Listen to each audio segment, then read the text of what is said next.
I'm Kuruma. As always, this is Wake Up Sierra Leone, and it's a program that has been designed by YV Media Empire to ensure we bring to the public informations that are very credible, factual, and all times balanced. And of course, this is a program that you wake up to every morning where you get all detailed information about trendy issues happening in the country and even abroad or worldwide, depending on how important it is to Sierra Leone.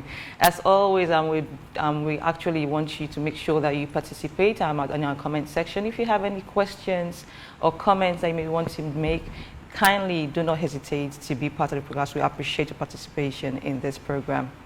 Again, a lot is happening in country, and that's more the reason why we are here. Just a day or two ago, we've heard from the Chief Minister of the Republic of Sierra Leone, where he said that they will ensure that victims of the coup are taken to the military training center at Hastings, wherein they will go through a similar process that the youth from the Youth Service Scheme projects, of course the project that we're talking about yesterday, they also go through rehabilitation to ensure that they are fit for purpose in society. It makes a lot of sense. It does. It does. The only issue is, from what we know is for the rehab center, we do not have sufficient space to accommodate all those people. But regardless, this is a stepping stone, and we believe surely we'll get to somewhere where we'll actually see our youths being participating in very useful activities in the country rather than destroying themselves and the future of Sierra Leone. But I think with the space of the military training center at Hastings, the Peace Mission Training Center at Hastings, with the space it has, I believe it's about a very good start, if that is. Yeah, that's why I said it's a good stepping stone. Sure, actually, yeah, we can start from somewhere. It's a very good start because the situation is becoming worrying.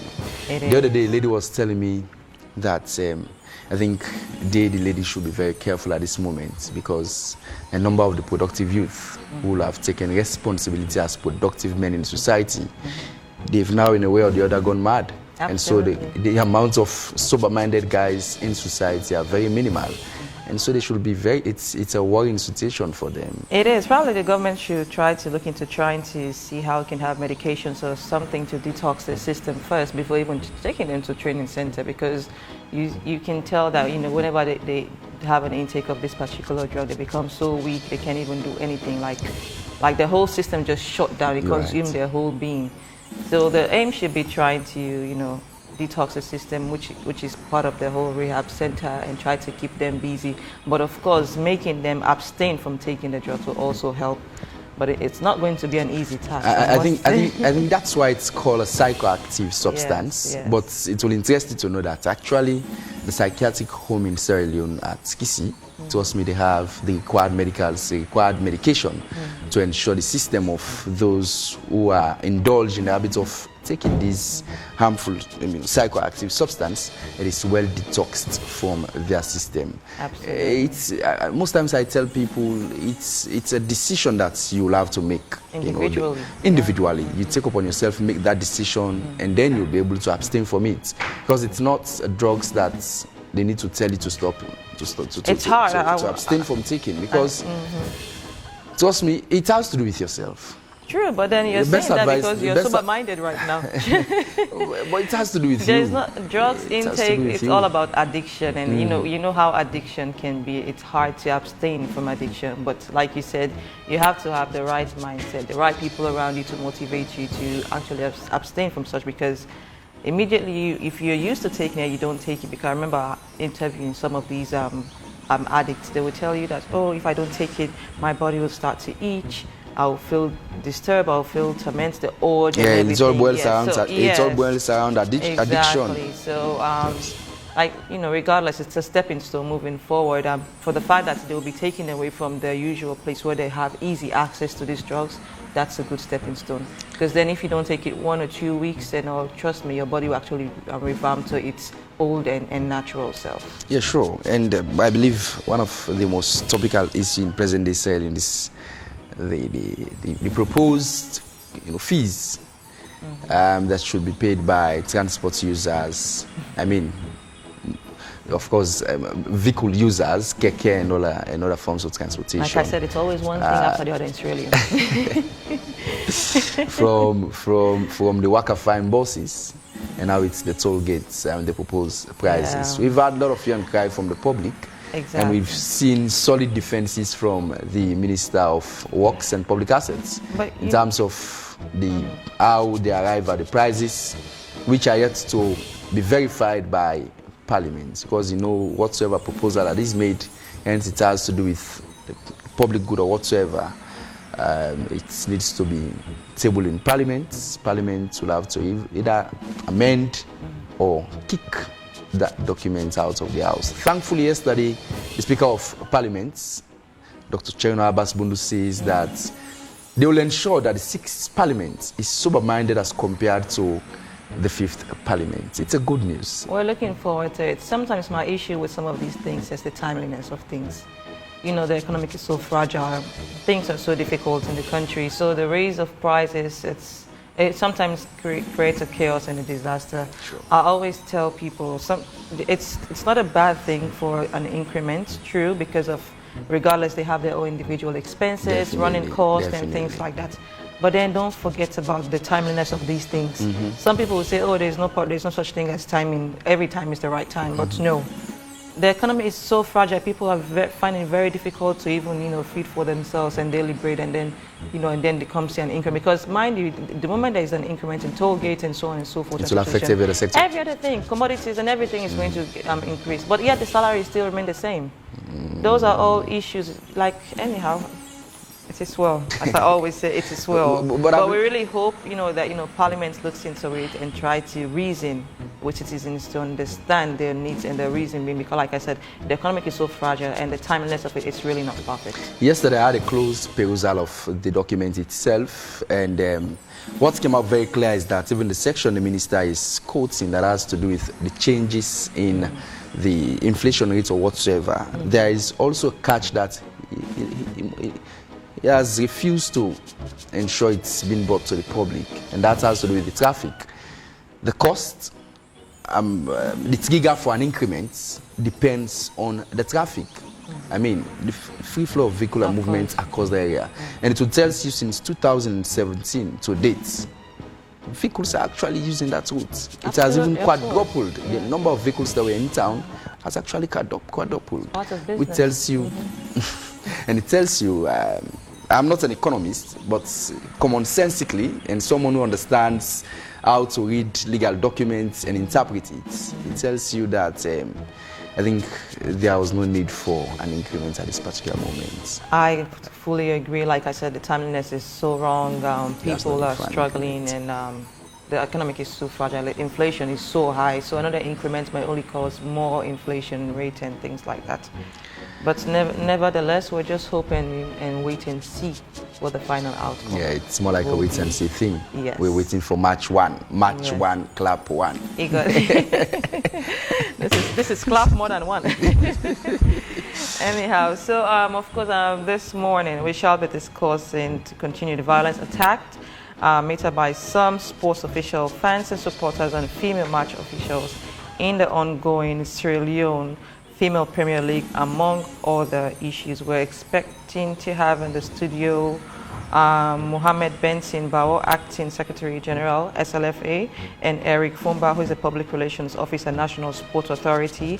And we're expecting to have one more person who is yet to be confirmed, but of course we'll confirm immediately when it's confirmed to us. And again, in our second segment of this program, we'll have to we'll be having representatives from we'll be having the UN country team in Sierra Leone, as they are in the process of designing its next strategy, known as the UN Sustainable Development Cooperation Framework for 2025 to 2030, which will align with the recently launched medium-term national development plan in Sierra Leone, which of course spans for a period between 2024 to 2030, for which it also aligns with the Sustainable Development Goals. And so in the studios, we'll be expecting a guest from the said agency, Beshi Kagbo, who is the economist in the UN Residence Coordinator's Office, and also Mariatu Abiswari, who is coming from UNIDO and is the UNIDO country representative in Sierra Leone. I think this and more will be discussed in today's edition of the program Wake Up Sierra Leone. It happens to be the Tuesday edition. Still more days to go. Absolutely. But one more day for us. Yeah, of course. For your favorite presenters, I believe. And as always, let's go for a short break, and when we return, we'll start with the first segment of the program. Rokel Commercial Bank want for telling customers then say they don't come with one new banking service where they call agency banking. With this agency banking service here, so you can use any mobile phone for do any transaction. You can open account to any Rokel Commercial Bank agents then all about the country. And like you not go na bank safe. Rokel Commercial Bank agents go give you receipts anytime you do transaction with them. Safe, you can use your phone number or your account number for do any kind transaction. Anyone per we agent then can transfer money to anybody with your Rokel SIM Couple app, and if you not get the app safe. With agency banking, you can request or block any Rokel Commercial Bank card. Safe, customers can pay them bills then, buy top up, send e-couple and request statement and use the QR code. In not tap there, you can also check how much money then at your account, request or stop any check, send and cash out e-couple. But always remember say, for keep your phone safe, Rokel Commercial Bank agency banking. You bank, now you neighbor.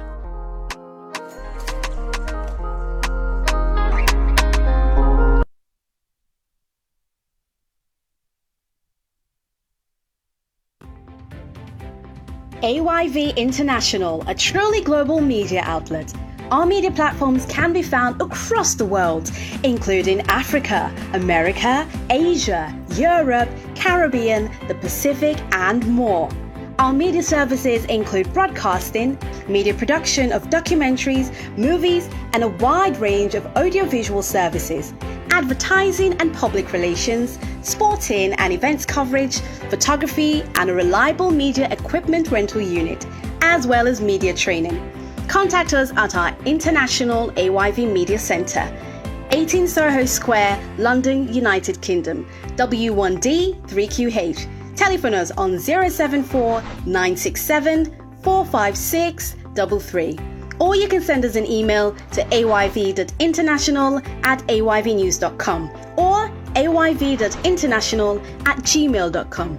You can also find us on our social media platforms on Facebook, Twitter, and Instagram. Every day, the world wakes up to you. Millions of people are getting ready for you. For shopping, travel expenses, utility bills, trade, and commerce. If we all have wishes, then what is your financial transaction wish? I'd like to have a choice. I'd like convenience. I'd like to pay for goods and services on the go. I'd like to pay utility bills on the go. Out of credit and data, buy some mobile top-up, still on my phone. Oops, lights out, I'll buy some ETSA, still on my phone. I like to make payment from my account to another account through my mobile phone. As a CEO of a company, I would like my staff to receive their salaries through bulk e-payment without the risk of transporting cash. Rokel Commercial Bank SIM Couple does it all. Rokel Commercial Bank SIM Couple. Think of it as Money when you're close to home and when you're away from home for unexpected expenses, and money for those times when cash fails. If you can dream it, you can become it. If you can imagine it, you can achieve it. Rokel Commercial Bank SIM Couple is all you need.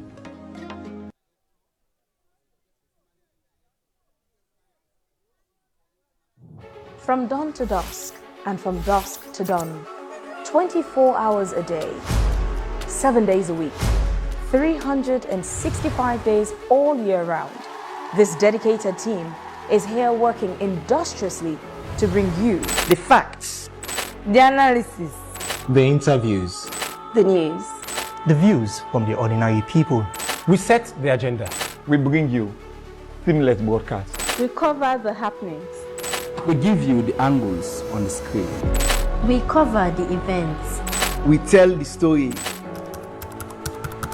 We produce the shows. We commission and ensure the stories are delivered. We bring you all actions and excitement in sports. We get our inspiration from you because you have chosen us as the nation's most trusted voice. AYV, the home of all things credible, factual, and of course, all times balanced news.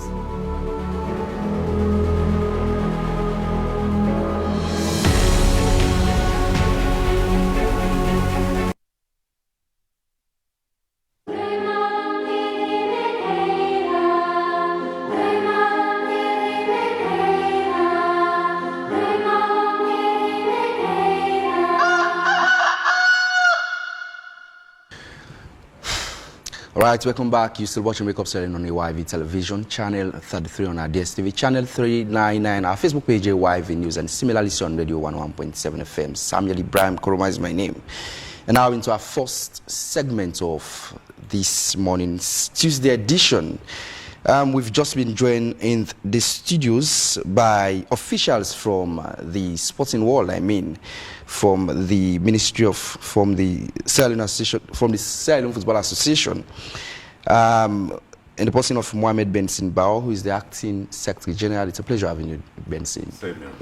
And also we do have in the studios Eric Fombao, is the Public Relations Officer for the National Sports Authority, NSA. Eric, as always, it's a pleasure. Thank you very much for Last but not the least is a lady that has been sandwiched between two fine gentlemen in the person of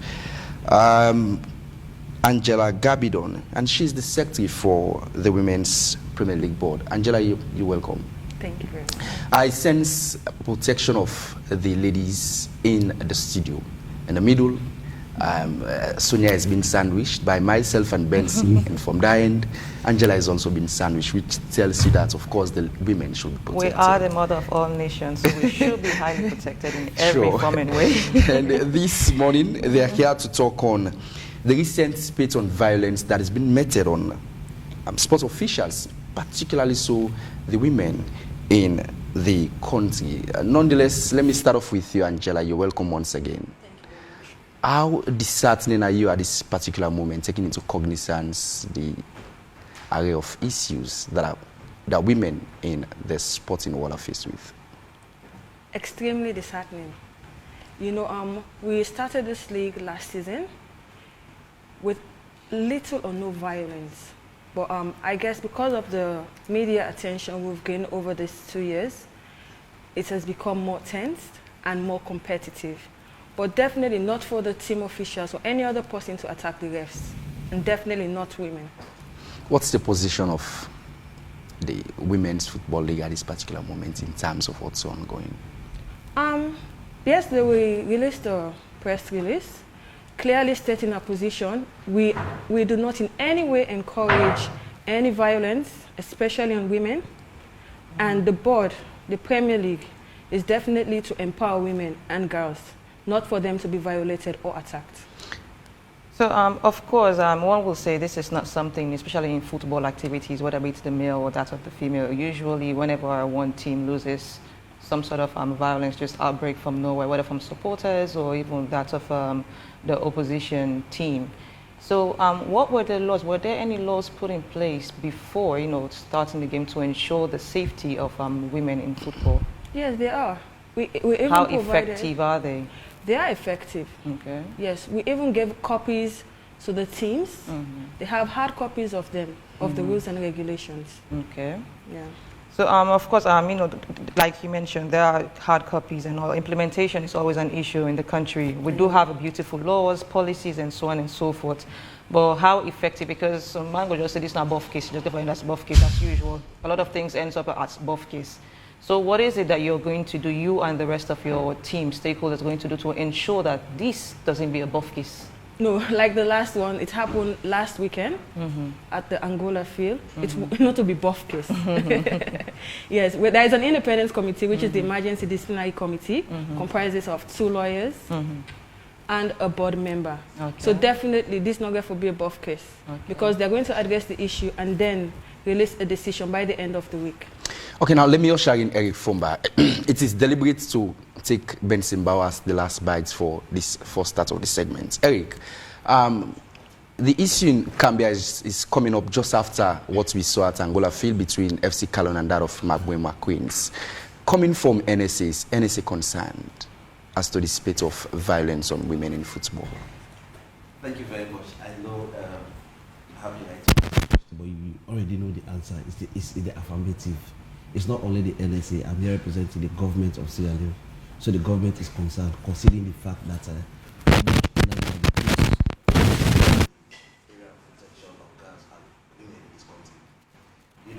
immediately this happened, prior to the Cambia issue, when the first incident happened, as an agency and ministry of sports, we are in charge of all sports across the Republic of Sierra Leone.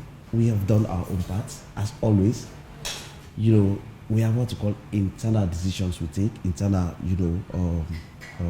things to do. We don't have to come to the public. So when that happens, again, we have to be very mindful of the fact that the National Sports Authority deals with national associations. In this case, we are dealing with the Sierra Leone Football Association. It's an independent body. They have their own autonomy. And we also have to draw the line between our own mandate and their own mandate. Having in mind that what we call third-party interference, we are very much mindful of that. So when incidents of this nature happens, we have to officially communicate to the Federation, urge them to take the necessary steps, to take the necessary action.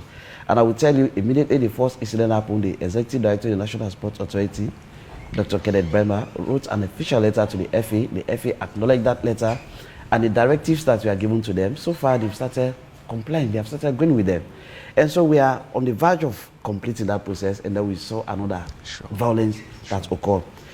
I was just telling Mrs. Gabidon before we came to the studio, it was yesterday I had the privilege to go through the video. I listened to the interview of the captain for the Sierra Leone police film team.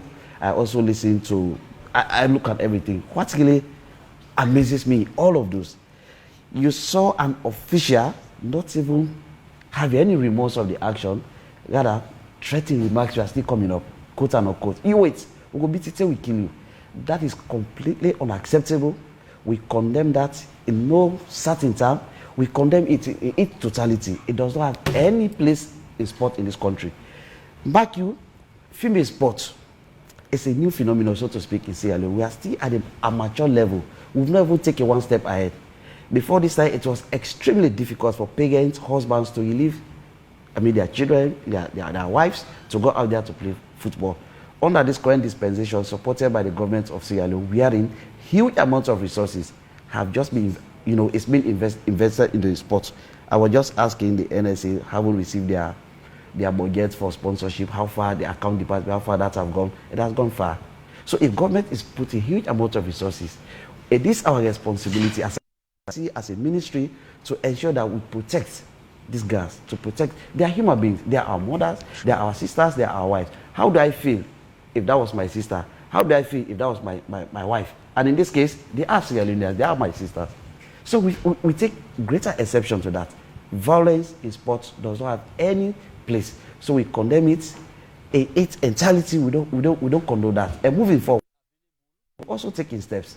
And just after this conversation, around 10, 11 this morning, we'll be having a very, very good meeting with the FA, as always. The FA, thanks to the Acting General Secretary, whom I'm very much jealous of this morning. He's been distinguished by two ladies. I'm very jealous of that, by the way. So, we have a very good working relationship, but I will tell you for sure, we have to come with strong actions. But again, we have to work with them so that we ensure that those actions are being implemented.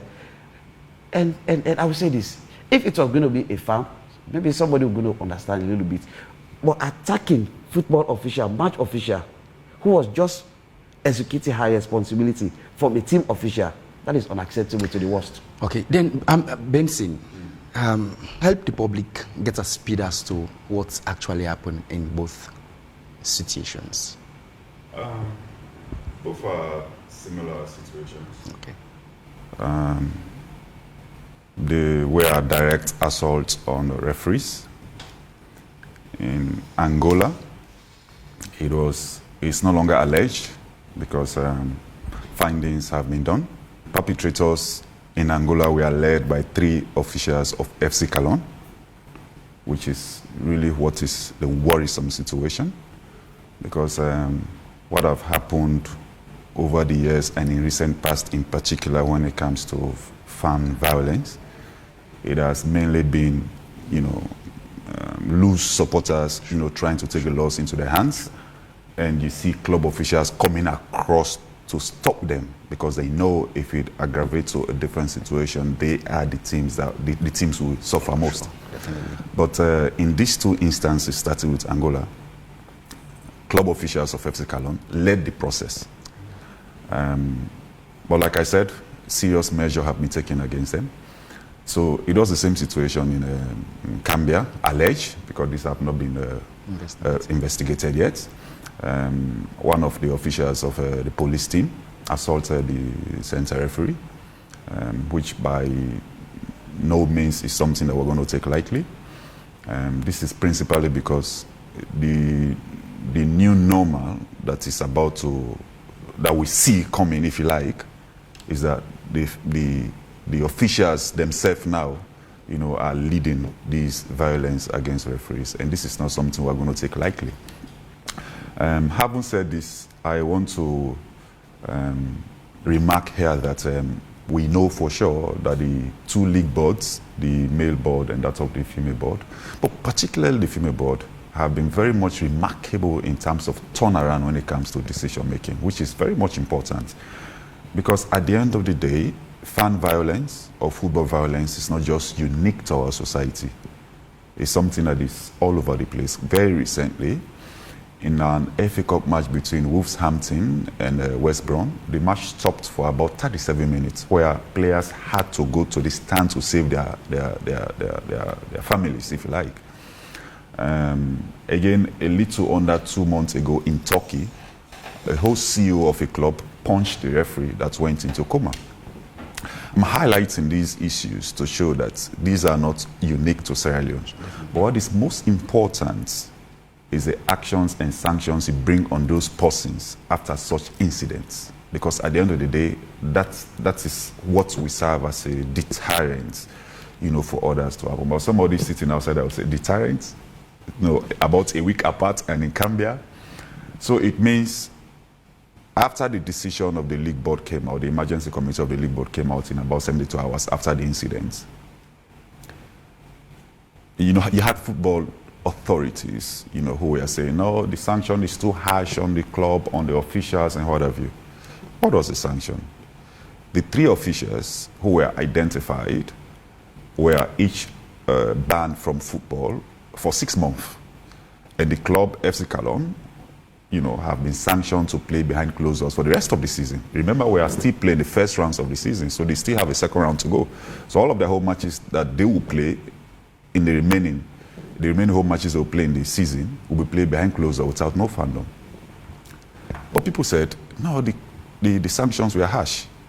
So if those sanctions were harsh and they did not serve as a deterrent to the police team official to go and assault a referee, I wonder what will be the next line of action for the disciplinary committee of the league board. So we are concerned, but taking it from just a point of concern and addressing situations, we want to also look at what really is responsible for this recent violence, particularly in the women's game. It is very unheard of. Okay, yes, we have not been playing women's football, but like the secretary for the league board of the women's alluded, they played the whole season, the whole season last season, which was a maiden edition. We did not hear of such. Even if there were violence, they were just snippets, here and there. But it did not come to the light like these ones are. So we are concerned as to what really is the root cause of all of this. So based on this, we have summoned the referee committee. They are charged with the responsibility of appointing referees to these matches. The referee manager of the FA, who is charged with referees' responsibilities, is the liaison between the referee committee and the FA, of course, the National Referee Organization of Sierra Leone, and the league board, so that we can have a roundtable discussion and really dig deep into what they think, are the root causes of this, and they will find a way to address them. But be that as it may, our primary responsibility now at this material time is to ensure that we take drastic action against perpetrators of violence in football, particularly women. And like I said, the most concerning situation at this material time is the fact that it has moved from ordinary fans perpetrating this violence to football officials. Yeah. So I actually wanted to say, because you mentioned that it's alleged that the Sierra Leone police female sports officials, are part of the whole assault thing, and which has raised concern because we've seen instances where in the past even sports journalists were attacked by security and things like that. So the concern is, what is going to be disciplinary action? Because, like I said, this is not something new. These are things that has been happening, whether it be to our journalists, sport journalists, or other female people, especially when it comes around football. And security people actually meant to secure and protect people, but yet other things has been happening. What do you think may be the consequences?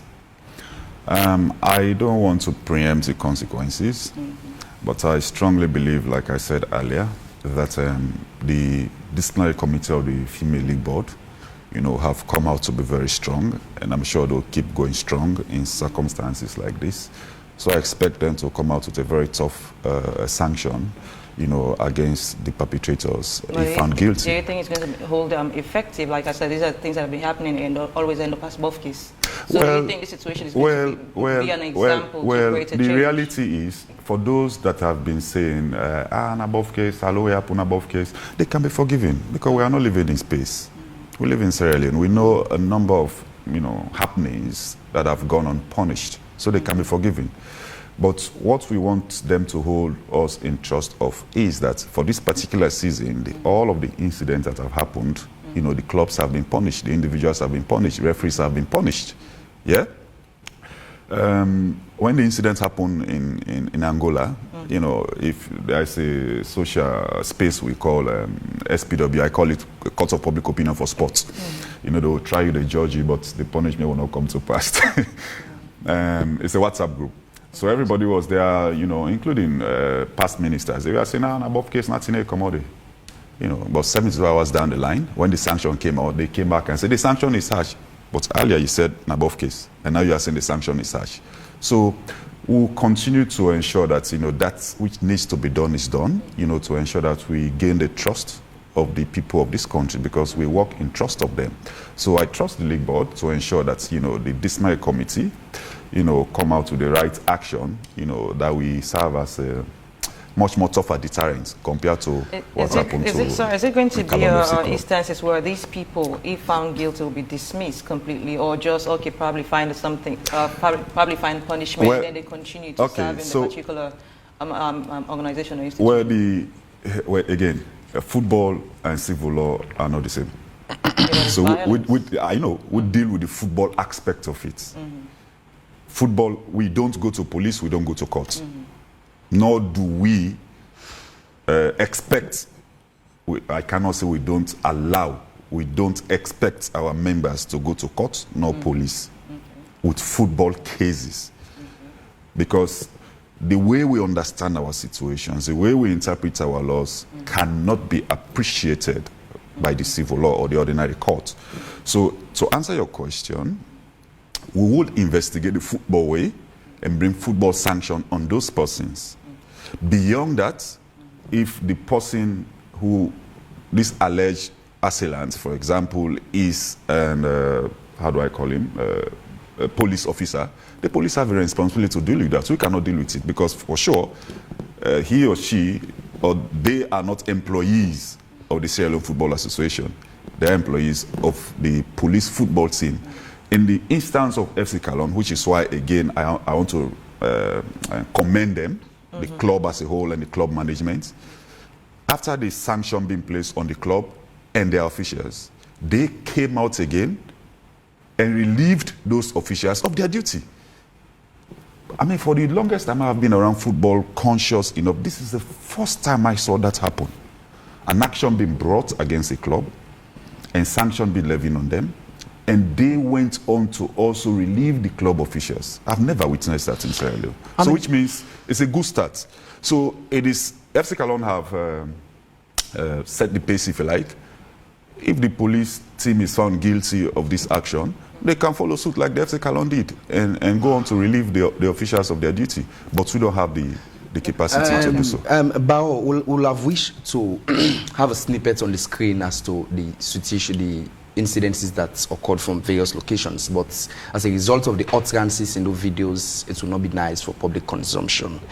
But nonetheless, what seems very visible is the fact that security most times where these matches are being held remains a concern.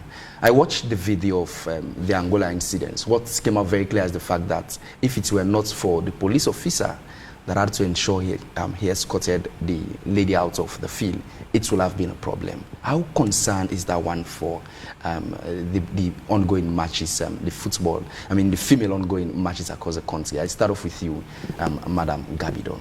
How concerned is that for your body? It's very concerning because we provide money every weekend for security. But then again, we're expecting clubs to have their own security personnel, wardens for the games. But unfortunately, because we're just developing, they don't have that particular facility right now. So we're working on it, and we're also working on improving the security with more police officers or even the army, if possible. Benson, what seems very unfortunate in this situation is the fact that when we say police, we're expecting that they are there to ensure they protect lives and properties. But in this case, it's I will not say it's very visible because the fact is that it's still alleged. But in this case, we've seen from that video, officials from that end were the one that started the hula baloo, in that in that match. We don't have proof to show that they are police officers, because you have a lot of people working for the police management team who are not police officers, but they expect to be regimen anyway. There's a concept of vicarious liability. So yes, it's really concerning, because at the end of the day, they will say the words of principals are expected to be best when they're in school compared to others, because they know, the conditions under which disciplinary actions have been taken vis-a-vis the principal standpoint, so they should know better. So the same can be said about the police team. You expect them to be the most behaved, if you like, because these are people who are primarily charged with the responsibility of protecting lives and properties. So if it is alleged that they are now, as a matter of fact, leading the process of assaulting people they ought to be protecting, then that is a concern. But having said that, we have to realize that this is a police team. I have not seen in the videos, I have seen persons dressed in police uniform, perpetrating these acts. So in my view, to really, relate it to the police and say it is the police, I think is very unfair on the institution. I have to say this, because at the end of the day, we have to be fair with our consciences in everything that we do. But what is very much clear is that the team belongs not to AYV, but the police.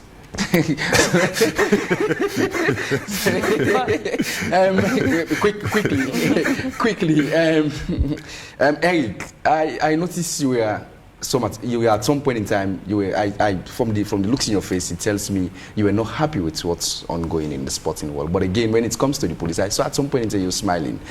Benson is taking a defense. It seemed like he's taking a defense of the police. I can understand with you that yes, they are not dressed in police uniforms, but it's just like you say in AYV and the Star TV played a match, and a person dressed in AYV uniform, it had to start a fight. Automatically, even he's not working for AYV, for the mere fact that a particular moment, it's only of the concept of vicarious liability. Eric Fomba. Yeah, I was always going to start with that one. In the media, we want to call vicarious liability. So anyone that is attached to AYV, whether you are a mainstream, whether you are security, whether you are this. I can be forgiven as an engineer. So if we are using the media concept of what we call vicarious liability, we are talking about, we are not talking about my relegated Kamwe team. We are talking about Sierra Leone Police female team. So it is perceived, it is assumed that those who were involved, allegedly involved, are connected in one way or the other to the Sierra Leone police, because they were recruited to serve that institution or that team. So they now have the responsibility to come forward as part of the investigation to do the needful. But like you said, the law says we have to presume they're innocent or otherwise. Yeah. So I also have to be very much careful that. Sorry, but what I want to say here is that the National Sports Authority Board is one of those boards you cannot easily twirl around. Because on the board, we're having the Inspector General of Police, we're having the Chief Medical Officer, we're having people that really matters when it comes to sports. And apparently the drafters of that bill have in mind that sport cannot go without violence. Like Benson was giving global examples. Apparently the difference is that those incidents he was talking about overseas, they have got the kind of environment, but even where they have all of those environment, people still make their ways. So what we've done, because it's also important to speak to what we've done. Yes, the action have happened. What do we need to do beyond that? Well, we are not going to do, we won't continue to do promoting on what has been done. But what are we going to do moving forward? So the National Sports Authority, and you asked question around security, we have developed a policy. I will send that policy like 2-3 months ago to the Sierra Leone Police. We want the Sierra Leone Police wing to get specific aspects of the police that will be trained specifically for sport security going forward. Because we realize that, you don't expect police officer, it's not acceptable to take guns to match venue. It's not acceptable. So we have worked with them, and we are still working with them to ensure that a particular wing of the police is being created specifically to provide security for matches across the country, wherever matches are being played. And they will be given a particular skills in terms of protection when it comes to security. You heard Benson say, sports, we don't go to ordinary courts. We have our own way of doing things. So if that is the case, and we are also part of the global community. If you go around the world, these are what happens in global community. You saw, for example, they just concluded Nations Cup. You saw it was organized. So we want to follow best practice. We want to ensure that moving forward, for every match being played, we have this kind of security. They are not debtor, they are not the general duty police, but they are just there when the officials see them, they know that these police officials are being trained exclusively to provide security for match venues across the country. And so far, we've gone too far into that. And once we are able to achieve that, that will be one way to ameliorate some of these challenges. Okay, so you just mentioned and quote what Ben says about, the sports not going to police or court. What in an instance if the referee were killed? What would happen? I always want to cross the bridge when I reach to the bridge. If I've not got into the bridge, I don't want to bother what myself. If instances, things happen? This was an unforeseen So situation. You really didn't know that it was going to happen anyways. Yes. So that is why, especially with this situation. So what if an instance, something like that happened? Somebody's life was lost in the process. So we pray we'll not reach that. And because we don't this want is not to about press, but reality. Yes, these are assumptions, these are possibilities. These are possibilities, they may happen. And we also have to realize that we've even seen players playing the football with nobody hitting them. They just fell and they passed away. No, so these are all possibilities of human life. It's possibility, but this is different. This particular referee was attacked. So I'm just saying an instance is what if she had died in the whole process? You mentioned that you don't go to court or police. You try to amend things within. There are some cases that might be exceeding. So what we're saying. So how do you solve those cases? So what we are saying that we don't go to the online court or we don't go to the police. These are best practice all over the world. All over the world, these are best practice. So in terms of sports, for example, if you want to go to the court, that is why we have what we call the Court of Arbitration for Sport. It's a special court.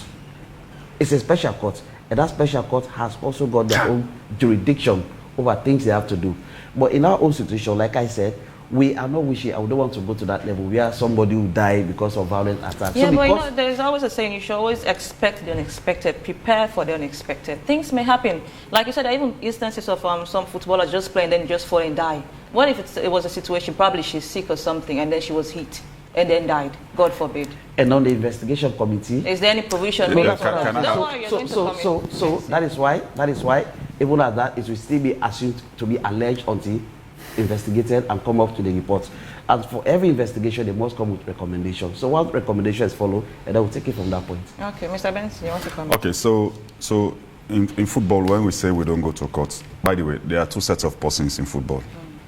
You have natural persons and legal persons. Legal persons don't go to court. Who are the legal persons? Me representing Blackpool. Me representing Slapper. Angela representing Easter Lions. Eric representing Cambo Eagles. Say it loudly, say it proudly. So these are legal persons. We don't go to court at all, regardless of the circumstance. Regardless. No matter what? No matter what. Okay. If we go to court, there are consequences that will follow. I think he's just saying they That's what I'm have saying. their own ways of dealing with it. But as a natural person, it's an as a natural person, you can choose to go to court. Sure. You understand? So I'm within football, I'm not representing Mighty Blackpool. I can go to court if I like. If I see that your assault is so high, I can go to court. I can go to the police. But Blackpool cannot go to the police to report a case of assault in football. That's what we're saying. Now with FC Cologne. Yeah?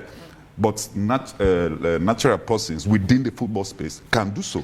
Individually. Do you think this current situation has placed the FA or whatsoever body that is governing football in the country to ensure they go back to the drawing board, more so in terms of regulations having to do with governing the sport itself? I quite agree with you.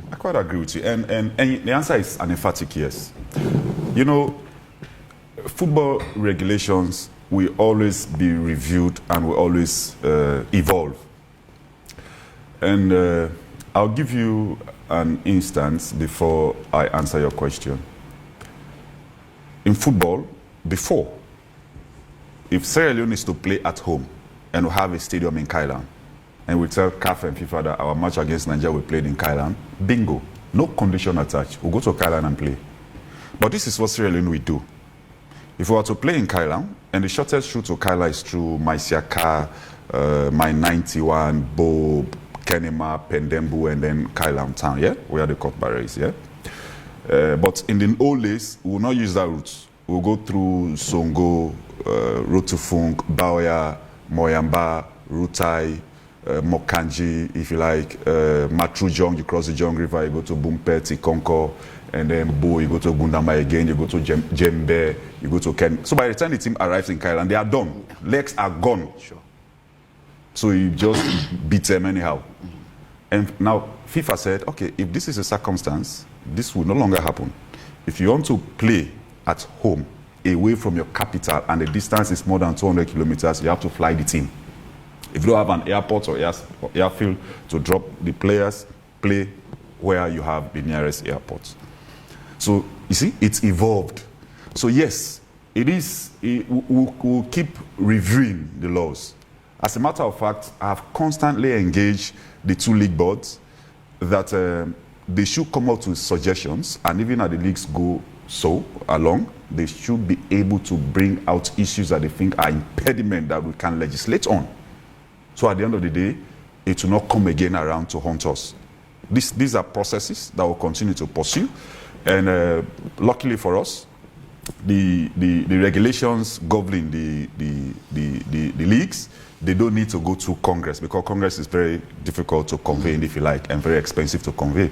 So it is the responsibility of the Executive Committee of SLAPA to approve those laws, so which means they can be reviewed every year or every season.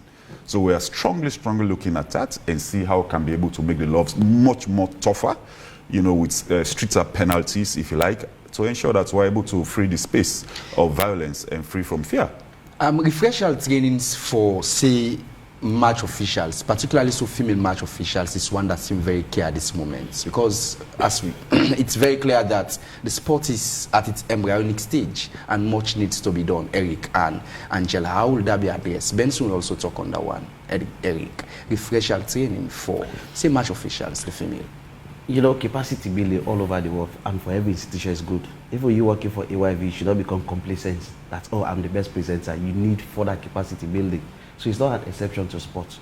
Yes, we need capacity building. They need to get refresher training because the laws keep on changing every year. Years back, the rules of offside have changed. So if you are officiating today, you will not be able to get yourself, you know, acclimatized to that rule. You will be given the wrong interpretation to the rules. Yes, I agree with you entirely. But let's get one thing here. Remember, Sierra Leone female referees are being acclaimed or are being satisfied by both FIFA and CAF, and they are officiating international matches, and the outcome of those matches at international level are satisfactory. No comments, no